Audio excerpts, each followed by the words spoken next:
Hey everyone, welcome to Mountain Beast Mysteries. Justin here. Got my good friend Doug Mackay once more. The huge. Tonight we're going to be talking a little bit about Bigfoot tracks. I don't know, what's your opinion on these tracks, Doug? Do you think the majority of them are hoaxes, or do you think there are ones that could potentially be legitimate? What do you think? Have you done a lot of looking around? The only tracks I've ever seen are like the casts that you see, like the common casts that you see, like the ones that you had in your documentary of with Dr. Bindernagel, and then like all the ones that I've seen in like books growing up and stuff like that. Yeah, well the cool thing was when I was at his house, I got to actually hold the original cast that he found back in, like, I think it was 1987 or something like that. He was with his wife and they came upon these tracks, I guess, and they were able to cast it. There's actually a human hiking boot print inside of the track, and like you can see how big the foot actually is, obviously, with like a hiking boot inside of it. It's pretty crazy. It's way more impressive in person to actually see the cast and hold it, and you're like, wow, this is like unlike anything. So if it's real. So someone like stepped in it. Yeah, like a hiker stepped in it. Just didn't realize it was there, or yeah, or they were there when they made them and were like. That's the problem, right? There's somebody already stepped in it. Bindernagel and his wife were there, so it seems like an area, like up maybe like a popular trail it was on. Yeah. Then again, the island is small. You know, there's people hiking around all over the place, but I think people are more inclined to hoax something in a populated area because there's people that will find it. Mm-hmm. That's yeah, also definitely. the problem, right? Well, it all depends, though. It depends if you want other people to find it or if you want to claim that you found it, right? Yeah. So if you're hoaxing and you want to be the one who found the evidence or whatever, then you can do it anywhere. You can go out into the bush as deep as you want. Here's the crazy thing, though. He also had a cast of the opposite foot from a different location. The cast was made by some other guy on a different part of the island, not too far away, but it was a different area. And when you hold them side by side, they look like a matching set almost, which is crazy. They're just like very, very similar. I'll actually have a video clip of that as well. But again, if it was like a hoax thing and they did it in populated areas, they're probably using yeah, but I don't know, like I'm pretty sure the times were different. Like it was way later when the other one was found. But I mean, I don't know if the other one was in a populated area. I don't have a lot of information. But here's what I'm saying. Obviously, look, I don't like to be negative, but sometimes you gotta think, like, because I don't want to be the guy to be like, all Bigfoot tracks are hoaxes. Because, again, a Bigfoot track, it doesn't prove anything. Because it's trace evidence that something was there, right? Yeah, but that something could have been a dude with like a big old styrofoam chunk on his boot or whatever you want to make it out of. The hard thing is, like, most like legitimate Bigfoot trackways that are found, the tracks are like extremely far apart, right? Because of the stride, and they're way taller. If you're a human and you are trying to like hoax a trackway, they're not going to be as far apart. Like if you strap fake like prints to the bottom of your boot and walk around. Well, you could do 1 foot at a time. So you do left foot and you go, like, you take one step on your left foot or whatever, and then you just make sure, because I mean, like, Dr. Bindernagel found the one with the boot track in it. Yeah. There's nothing saying that person didn't make their first track, then step in it, make their next track. Well, that way it would make you look like you were there afterwards, right? Like somebody walked in it afterwards if you step in the Bigfoot track. Yeah. But, yeah. I don't know. What do you think of like the juvenile looking tracks, like the shorter ones where like the toes are more like spread out? They're like shorter, but they have like a different shape. Yeah, I don't know, because like... Those ones look weird. Yeah, and it's weird that they would be like so different as an infant. Like when we're born, our toes are like usually like scrunched together. Yeah. And then, like, I mean, mine aren't even that like spread out anymore. Like they're still pretty tight. Yeah. Well, different creature. Yeah, I guess. Who knows what they're like when they're young? But Their faces might even look different. I don't know. oh, that's how. Well, if you look at a baby and you look at a fully grown human, they're totally different. To a degree, but I mean, you can look at a baby and realize it's the same species as like a human based off of like the hands and the feet and like the facial features and everything like that. It's same as like any species really. You look at an infant and then look at an adult, and it might have some changes that seem drastic, but on a whole, like structurally, they're pretty much like just smaller versions. Yeah. Like maybe some like hair growth here and there. He also said that somebody recently found tracks. Like, this is back when I was interviewing him, but he told me that they had found tracks that were like the juvenile ones that he showed me, but they were even smaller. They were only like just over like a couple inches like long or something like that, like baby. Like just popped out. Yeah. Started walking snow, around. which is weird. There wouldn't be like a little baby walking around in the snow. Unless they're like horses and they just fall out with the ability to walk.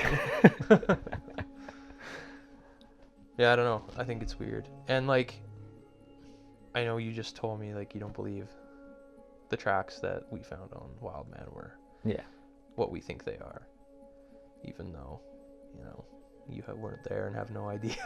I know, but like it just doesn't make sense that you found them in like the middle of like a mossy area with no other tracks leading. That's the mystery. Or man. leaving. That's the weird thing. Obviously, I don't know 100% what they were, but they looked more like that juvenile style track, like a bit bigger. Didn't look like a fully. If it was a Sasquatch, it didn't look like a fully grown like Sasquatch track. It looked maybe like in between. It was about 13 inches long, and the toes were still kind of like, they seemed spread out, and it's like it had toes that kind of went into the moss. Like you could put your fingers in and feel like the toe holes. It was very odd. On both of the tracks, there was 2 of them in that specific area that were like one after the other. Yeah, I mean, it's probably someone's pet chimp that they released. Well, they're in a spot that like nobody would find them. Really, you found them. That's the crazy coincidence, right? Either I made them and just lied to everyone. You lying to me right now, Justin? No. Lie detector test. Let's do it. Polygraph. That is one possibility, right? And the other possibility is we actually found tracks. Oh. Unless like somebody walked through there with massive feet, like. But in that specific spot, we were there. If somebody walked through there with massive feet, you would see the tracks leading up to them, and you would see the tracks leading away from the ones that you found. Here's the thing. We went to this area. The first night, we hear a loud like snap in the woods. Sounded like a tree being, or like falling over. Whether it fell naturally or was pushed over, don't know. But the direction that we heard that sound and went to check it out the next morning, that's where we found like the tracks. Was in that general, like we don't specifically know where the tree fell because we couldn't actually find it, and it was in the dark, like pitch black when it happened. It was like late at night. But that's why we went off in that area, because we heard that sound, and then that's when we started finding tracks. So maybe like when I put it together in my mind, maybe if it was a Sasquatch, if Sasquatch is real, we showed up there, and it was checking us out, and then like screwing with us or testing us in the night, pushing like a tree over or something, and left tracks. But that's it's like the biggest issue for me is that they're just in the middle of nothing. Like, it doesn't make sense. It doesn't. If this is like a physical creature, there should be evidence leading to those tracks. Yes. And then leading away from those tracks. However, like you had said, you found bear tracks. Yeah, there was a whole bear trackway that went right past in the opposite direction. It was walking the other way. But here's the other thing. That whole area is just layered with deadfall, right? Trees that have fallen over. So it's not impossible that a creature could walk on those logs, because we could do it easily. Like when we were there, we were walking on the logs. a creature could walk on the logs, maybe like step off for a couple steps and get back on a log. That's possible. Another possibility, and this has been like talked about before, is that Sasquatch can climb trees, right? Lots of primates, like the majority of primates are tree dwellers, at least to a degree. To a degree. There's nothing, I mean, well, the Columbus Day Bigfoot apparently died from being crushed by a tree, right? But it was clinging onto the tree apparently, and the tree fell over after being struck by lightning. Here's the thing. The one primate or ape, that great ape that isn't a tree dweller is the heaviest one we know, and that's a gorilla. True. And they don't go in trees because they probably broke a lot, and we're like, hey, let's just stick to the ground. No, totally. If a Sasquatch weighs like 800 pounds. Yeah, you're gonna find very few trees that you can actually climb up, unless it's a thick branchless tree, because branches aren't gonna hold that much unless you get old ones. But the thing is, some of these trees are so strong. Like, I worked in forestry, I cut down a lot of trees, and some of these trees are huge. Yeah, they wouldn't be affected by a 700-pound thing hanging off. But you're not gonna get like maybe like a lower branch that's like well developed and like thick and sturdy. You might be able to sit a 700-pound thing on. But like if this thing's climbing a tree, it's being like a bear more than anything, where it's gonna stick to the core of the tree. That's what I think. It would be wrapping its arms around, or kind of like when like someone's climbing up a tree to get like a coconut. So in that area, obviously like the brush is like fairly dense. That area, no. Okay, so if there wasn't a lot of shrubbery, it was just trees. Okay, so if it was climbing a tree or anything like that, how accessible would it be to, so not necessarily swinging branch to branch, but like trunk to trunk, would it have been? I think it would have been possible. Yeah. Yeah. I think like a juvenile, which is what, like, I think if it was something, it would have been like more of a youngster, would be more inclined and capable of going tree to tree or climbing trees without branch to branch. Yeah. Like safely, because they're not as heavy. Yeah. They probably weigh more than me and you though still. If their footprints are 13 inches long. Yeah, depends. I don't even know I don't know how long my feet are. I don't know what a size 13 shoe is, but... Well, 13 size shoe is not 13 inches long. No, but like a ruler is 12 inches. Those aren't very long. Like a foot isn't that big. It's called a foot for a reason. Well, 13 inches, when you put your foot up to it, you're like, okay, yeah, that's big. And there's not even like a boot around it. It's just like a naked foot. Yeah. You bring this, you use this as an argument quite a bit, and that I've noticed. And to a degree, sure, it's a fair argument. It's the you weren't there, you don't know. Well, I'm just saying that because I feel like if you were there with us and saw them with your own eyes and were able to like touch it, you would be more inclined to believe something was actually there. Like, it's hard for the video to do like justice. But because you're looking at it from one angle. Yeah, but at the same time, I would also be there noticing like where did they come from, and like where did they go? Where did they come from? Yeah, and we noticed the same thing, and we were talking about it and trying to figure it out, and that's the weird thing, right? Yeah. That's why it's still a mystery. And that's why we know that Bigfoot is an interdimensional creature.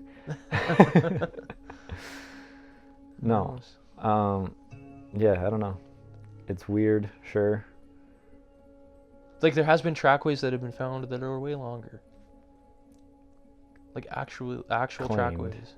Well, I've seen there, I think it was last winter, a guy named Paul Graves found a trackway in the snow down in the States. It was pretty impressive. It was a big thing. Did he follow it? Oh yeah, he was researching it for a while, I'm pretty sure. So, like, I don't know. Now, there was like back in, I think it was, I don't know, I talked about it in my Yeti episode back in like the 50s or 60s. It was one of the Hillary. You made that sound like you made the Yeti episode in like the 50s or 60s. It was one of the Hillary attempts to climb Everest. They found a trackway. Hillary Clinton? No, Sir Edmund Hillary. Anyways, they found a trackway up in the Himalayan mountains, right? But that's up high in the snow. The tracks looked strange, obviously, but through time, when the snow is like melting and the sun's beating on it, like Shape change. exactly, like when you're like looking at old human boot prints in the snow after like a few days, they look weird and they get bigger because they like melt like outwards. So it's kind of hard to identify that. It's similar, but like certainly like temperature and stuff probably doesn't affect it so much. But like in moss, like if those, depending how old those tracks that you think you found were, I think they were relatively fresh. Right, that's what you think. But if they were older or anything, they could have been overgrown from like a different shape at one point, or. But like, you can tell usually how fresh a track is. It's pretty easy. You can look at an old track and look at a new track, and you're like, yep. Okay. But a track, or tracks, generally have a start and an end. That's the issue, right? It seems like I'm like hooked on that, but that's a big thing. That is a big thing. Yeah. That's why people. My dog's whining. He wants attention. No, he's stressed out because we're arguing. He can feel your anger rising, boiling over. Yeah, no, that's why I kind of think that whatever was there the night before might have left those tracks. Because it was just, everything all happened that way. I don't think it was like a coincidence. I think you also assume that the tree snapping was made by something and not just the tree like breaking or dying or falling. I'm kind of inclined to believe that because, like, obviously we know trees break, trees fall. There's deadfall everywhere, right? Mm-hmm. So when you spend a lot of time in the wilderness, though, like, there hasn't been a lot of times at all. That was probably the only time where I've ever heard anything fall naturally, if it was like a natural occurrence. You know who you sound like, though? It doesn't matter who I sound like. You sound like Les Stroud with his thing in like Alaska or whatever it was, where he heard a weird noise and was like, "That's Bigfoot." Well, I'm not saying it's a Bigfoot. You're I'm saying, convinced. Here, let me finish. What I'm saying. Okay. Calm down. Is that we're friends? That was the only time I've heard like a tree fall in the woods. And I don't think... That's because if you don't hear it, it doesn't make a sound, bro. I don't think it's a coincidence that the one tree I hear fall was right next to us by that camp while we're looking for like Bigfoot in an area where it's well known to possibly exist. It's like... You're ignoring how... You're not ignoring, sorry, It's just what are the odds that this tree falls right next to us? See, that's the problem, man. There are no odds in nature. It's just things happen. Yeah, I know, but there is odds of it happening. The odds of getting struck by lightning are slim to none, but thousands of people have been struck by lightning. Yeah. You don't think it's weird, though, that the one time we're going out looking for Bigfoot, the tree falls and we find these tracks, there's handprints on the way. But you're making those connections. I am, because it all happened in the same, 24-hour period. Right, but just so you found the tracks in, the direction we heard the sound. Yeah. We don't think it's the direction. It was the exact direction. But sound bounces off of thousands of trees, right? It was close. Okay. You could tell. Okay, so... I have never jumped out of my seat and racked my shotgun so fast in my life. Well... Just out of fear. I wasn't going to shoot Bigfoot. I don't want to. You should. Who knows what was going to come down that slope. But no. The simple fact is, man, the world is full of weird coincidences. And you're making that connection because of what we found. It's called confirmation bias. So yeah, you hear this thing and you're like, we got to go check it out. You find a couple weird prints that don't make sense how they got there or where they went. But they're clearly there. But it's a coincidence that the tree fell when we were right there, and also that we find these weird tracks in that same direction, a total of 4 of them. But you're still you're connecting those things, right? So I'm not they were there. Yes, it happened in that spot. But you're reading them as if they're connected, when they might not be. Well, they might not be, but it's odd that they were there at the same time. But again, you're you're certain that these are like some sort of like living things tracks. Yes, Excuse me. I am. Right. I've spent a lot of time in the woods, obviously, like you know that. Yeah. And when you see something But odd and out of place like that, But there's people who spend like their entire lives in the woods and don't claim to see a Bigfoot or found tracks. the majority of people in the world. Yeah. But also the majority of the people in the world don't go to these places. The like, sure, they don't go to those places. Even a lot of people who do go to these places don't see anything. Yeah, but this is why I'm saying, like, some things, like, weird stuff can happen in nature, like a tree breaking or whatever. Oh, obviously. Yeah, but we know that. So what confirmation bias is that you're connecting all these things when they might have nothing to do with each other. And there's a chance they might not. And those tracks that you found might just be like a misinterpretation of something, or like anything like that. Like, but what am I misinterpreting? Like, what do you know that I'm misinterpreting? Oh, okay. Well, what are they going to be? First of all, if I was out on in a nice mossy plain, yeah, and found 2 like imprints in the middle of it and nowhere else, the first thing that would pop into my head would not be a living thing made these. Yeah, but I'm going off of like all the other evidence and reports and for all you know, that padded possibilities. For all you know, that padded down moss could have been like a couple freaking, I don't know, like pine cones getting launched off trees or something and just like tumbling through the moss. Like, no, they can't, because you need to understand the amount of pressure needed to make an imprint like that stay there. Our weight, we tried to make tracks like that. Like, my friend took his boot off. I have this on video as well, and he was walking through the moss, and it would just pop right back up. Okay, but if you were... He didn't even weigh... He was probably like 180, 185. But if you were... Okay, so you're saying that... I'm saying it would need something incredibly heavy that obviously isn't there anymore.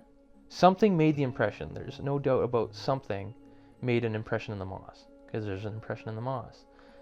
What is it? I don't know. Whatever it was heavier than a person. I don't think it was a bear who stepped in its track twice. Like, it's very apparent that like the back like heel area was a lot more narrow than like the front where the toes are like splayed out. It wasn't like a paw. Like, you could see the grizzly bear trackway and what that looks like. Totally different. It couldn't have been a pine cone or like a stick falling. Like, okay, fine. So, but I don't think it was a living creature. But you weren't there. Yeah, but you didn't see a living creature. Yeah, because living creatures move. There was bear tracks. I didn't see a living bear. Yeah, but you could have followed them. And yeah, you probably why would I do that? Yeah, but I'm saying, usually when there's a living creature that leaves tracks, you could follow the tracks to the living creature. Yes. These ones just, you can't. There's no... And that's the question, is why. And that's the only thing against... That's not... that you say that as if it's not a big deal. It's a huge deal. Yeah, because the other option is that the Sasquatch, well, it's not too far-fetched to believe that it walked on logs or climbed trees, right? Because that's also been reported in other cases. But the other idea is very far-fetched, the interdimensional Bigfoot thing. Maybe I think it's more like possible that because it's like a primate, it can climb trees. Like, there's nothing saying a creature like that couldn't climb trees, and it wouldn't. I think it easily could. Maybe that's why we don't never see them. They're hiding up in the trees. Well, how often are you looking up in these big trees, and you can't really see what's up in the canopy? We just talked about like gorillas that aren't scaling trees. They're not built to scale trees. Their body shape is totally different. It's because of their mass. They're huge, and it's the same reason why like we don't live in trees. Like, because it's we easier don't live to in just trees because we're an advanced race. We could even when primitive human beings lived in like mossy plains, and like there's evidence when we came out of Africa, out of like the savannah and all that. But humans came to be because here's how it worked. When we were like very, very primitive, almost chimpanzee-like, we would be in trees to escape from certain dangerous things, and eventually we started being on the ground and walking like distances, that's where we gained the ability to like lock our knees out. Because before, like early humans couldn't like lock their knees, so they couldn't travel far distances. It would tire them out. Their knees would always be bent. Okay. Which I'm pretty sure Sasquatch, their knees are like that when you watch the videos. Their knees are always bent. Then they shouldn't be able to travel large distances, so we should be able to track them to a certain area. Maybe. I don't know. I don't know what they are. I don't know if they're 100% real. I'm just speculating right now. Yeah. That's all I can do That's from all, here in this living room. That's all anyone can do. I'm just saying. Unless there's actually a weird government cover-up for whatever reason. Man, the reasons that people give for that government cover-up too is insane, but like... That's a whole nother topic. Yeah. It's a whole nother 3-hour long video. Doesn't make any sense to me, is all. But you can't deny that if it's primate, it's not like, it's definitely possible for it to be somewhat a tree dweller. Again, like why not? It's because it would seem like it'd be more of so when it comes to like animals, they usually do whatever they can to conserve energy, unless they're or hide or whatever. But if like, so because if you basically run out of energy and you can't like eat again because you don't have the energy to like find food or whatever, you die. And naturally, your natural instincts of all living creatures is to survive. Yeah. It seems like to me, for the same reason that like not even like just in general, if I weighed 900 pounds, spending my time on the ground, because I'm gonna be expelling way more energy climbing trees and going against gravity and stuff, to like, unless maybe it's effortless. Maybe you're just pure muscle and it's just effortless. Unless I'm adapted to like an orangutan is a pretty heavy ape or whatever, but it's got like the long arms. That Maybe they just hang out in the trees usually. Maybe that's why we never see them. Maybe they're up in the canopy and not moving. If there's doubtful. The trees are probably a lot weaker at the top. Yeah, they get weaker at the top because they get thinner. If there was a group of 900-pound primates that just hung out in trees, we would have found them by now. Yeah. We have more questions than answers. It's the problem with the whole sitch. Yeah. Is that there's not a whole lot of answers coming out of any kind of like research that's being done. I definitely had way more questions when we left that trip. And I was weirded out. We were all weirded out. Well, my one friend who was with me, Curtis, the guy, he like took his boot off and was like trying to make the tracks. He was not like a Bigfoot believer really at all. Like he was the most skeptic. And there's a clip I have where he's like, yeah, this is like very, very strange. Like I've never seen anything like this before. He was also a wildland. Okay, the two guys that were with me were both wildland fighters, been in forestry for many years. And Curtis's brother was there with us, and he was also working in forestry for like a long time as well. He said that he had found tracks in northern Saskatchewan like years back that looked almost the exact same. He says that in the film. Like there's a scene after we find them where he's talking to me, and so that as well is like weird. Like if he found tracks that look just like this in northern Saskatchewan, like northern Saskatchewan is not what southern Saskatchewan is like, where it's just like flat prairies. But it's not real mountainous. It's not mountainous. It's wild, man. I know. I worked up there. Wild bush. Yeah, you were there. There's wolves and bears running around all over the place. Yeah, that was fun. That was the work sucked, but the area was cool. Yeah, Doug and I did this stint up in northern Saskatchewan once for at Rabbit How Lake. long were we? 3 weeks? 3 weeks at Rabbit Lake uranium mine. Yeah, we ended up escaping on like a cargo plane, trying to get out of there. They wouldn't let us leave. They were trying to hold us there. I had to go to school. Yeah, well, we were told 21 days and then we'd be back. And then like that 21-day mark was coming up and they're, oh, Jesus. Way to go. Interruptions. That 21-day mark was coming up.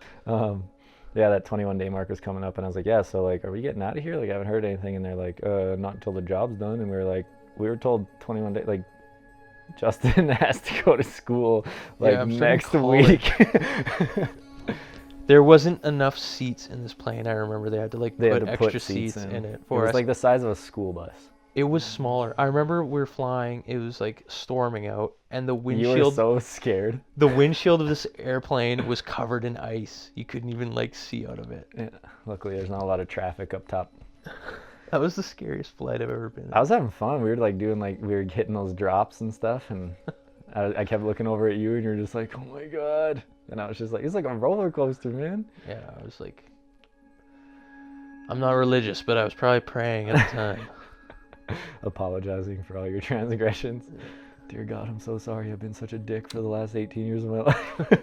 Back then, I didn't believe. I wasn't even. I didn't think about Bigfoot as much. Like I was interested in it, like back then, but I wasn't like into it. Yeah. I would watch the odd documentary, and I never really talked about it that much. We were all about aliens and ghosts, I think, then. Yeah. Well, we're about everything. I've always been like a sci-fi dude. So, Yeah. like I'm much more interested in watching like, and I don't even personally believe that like aliens have like necessarily visited Earth or anything, but I definitely prefer watching like weird alien videos compared to like Bigfoot ones. Yeah. I just actually saw like a preview for a new alien documentary where this old man claims to like have had had lost his virginity to this like alien woman. Oh, and everything. Like, yeah. it was very odd. But like anyways, different topic. I was Sasquatch's love slave or whatever, and Yeah, now I'm we're- pregnant with his baby.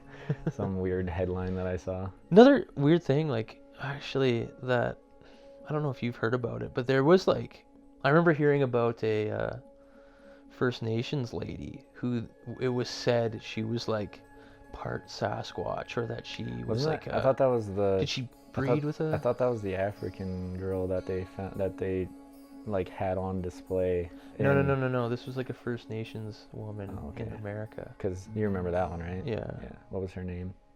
I don't know.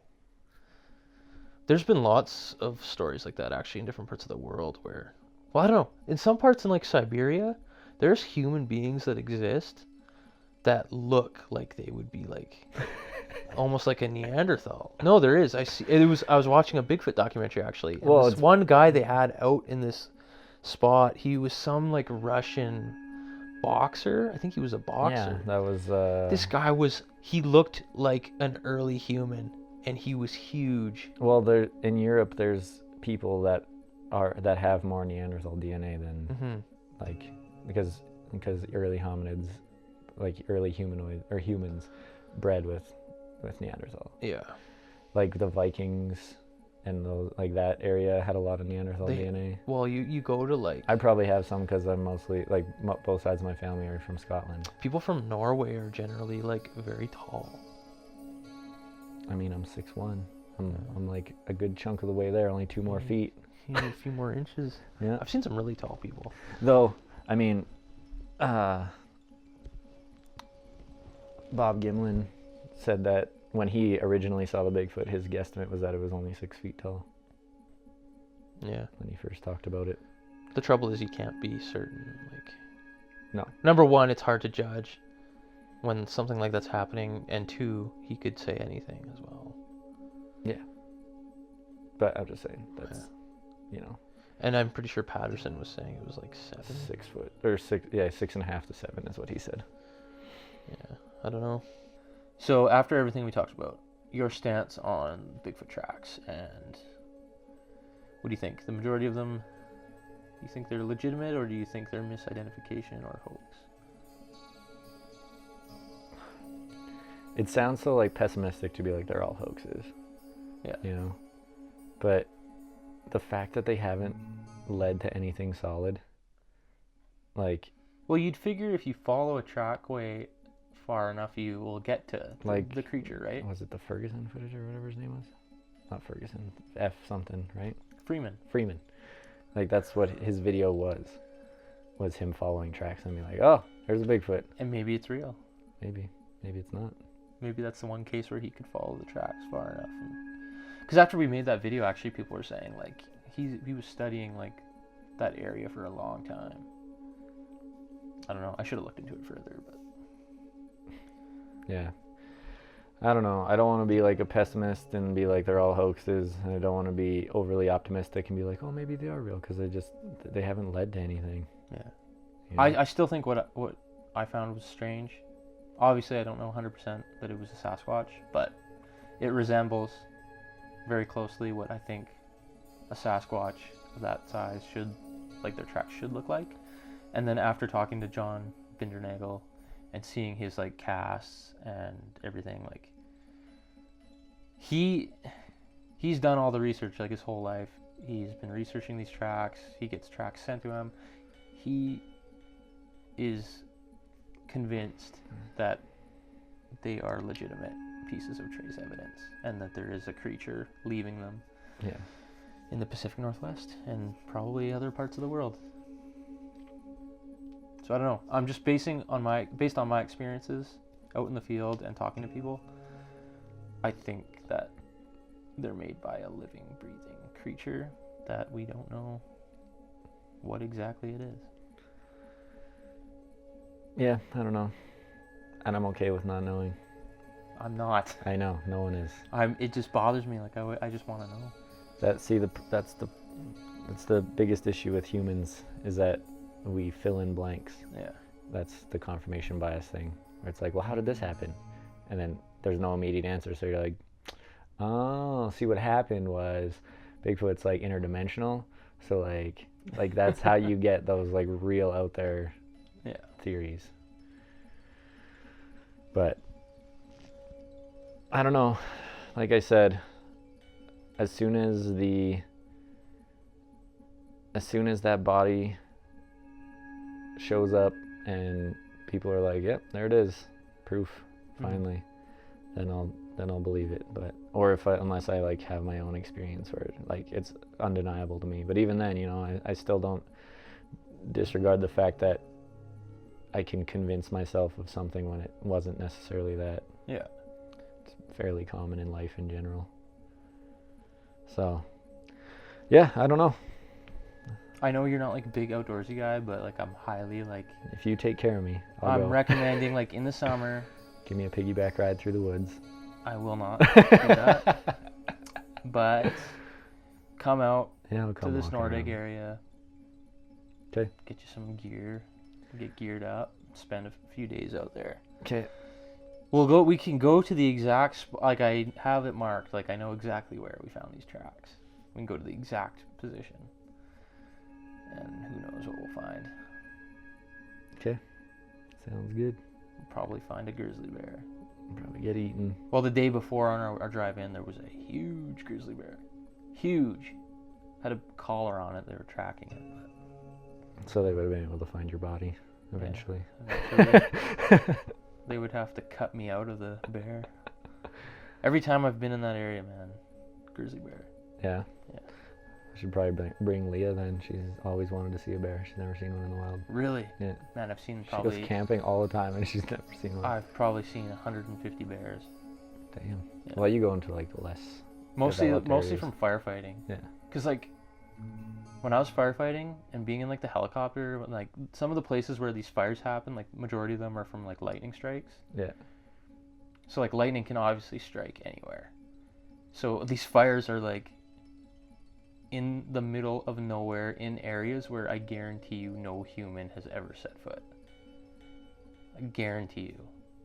Which is crazy. So yeah, in these areas there's like bears all over the place, wolves. I've seen so many bears.